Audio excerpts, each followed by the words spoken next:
السلام علیکم ورحمۃ اللہ وبرکاتہ۔ محترم سامعین کرام، آج کی اس ویڈیو میں میرا ایک سوال بریلویوں سے ہے جو کہ عید میلاد النبی بڑے زور و شور سے مناتے ہیں اور یہ کہتے ہیں کہ ہم قرآن و حدیث سے عید میلاد النبی ثابت کر سکتے ہیں۔ اس کا حوالہ قرآن و حدیث سے دیتے ہیں اور کہتے ہیں کہ قرآن و حدیث میں اس کا ذکر ہے۔ تو میرا ان سے یہ سوال ہے، کیا صحابہ کرام رضوان اللہ تعالیٰ علیہ مجمعین نے بھی عید میلاد النبی منایا تھا یا نہیں؟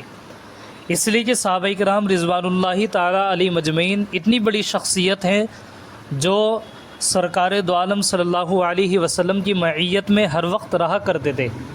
آپ صلی اللہ علیہ وسلم سے بے پناہ تعلق رکھتے تھے۔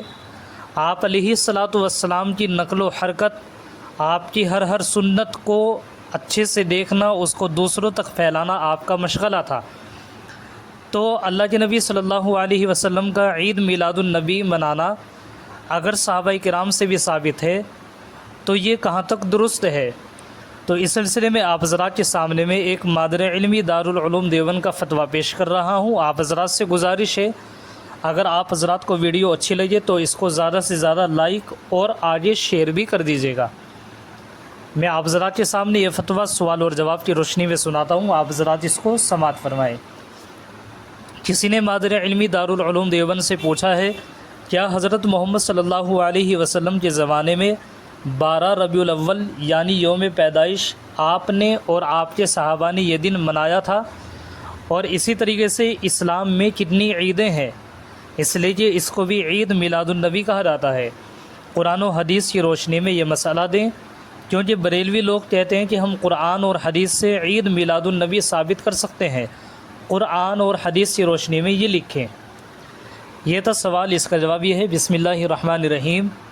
عید میلاد النبی منانے کا حکم نہ قرآن شریف میں ہے، نہ حدیث شریف میں ہے، نہ اس سے منانے کی ترغیب حضرات صحابہ کرام رضوان اللہ تعالی علیہ مجمعین نے دی ہے، نہ کبھی منایا ہے۔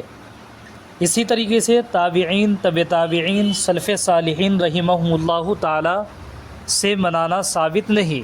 کھینچ تان کر کسی چیز کو قرآن و حدیث سے ثابت بتلانا اہل باطل کا شیوا ہے۔ خارجیان ناپاک تو اپنے زعم فاسد کے اعتبار سے نعوذ باللہ من ذالک خلیفہ برحق سیدنا حضرت علی کرم اللہ وجہہ کے کفر کو بھی کھینچ تان کر ثابت قرار دیا کرتے تھے، بلکہ اب یہی اس طرح کی حرکات قبیحہ کے مرتکب ہوتے ہیں۔ اور حوالہ اس کا اختلاف امت اور صراط مستقیم ایک کتاب ہے، اس میں اس سلسلے میں عمدہ اور قدر مفصل مدلل کلام ہے، اس کو بغور آپ دیکھ سکتے ہیں۔ واللہ تعالی عالم بالصواب۔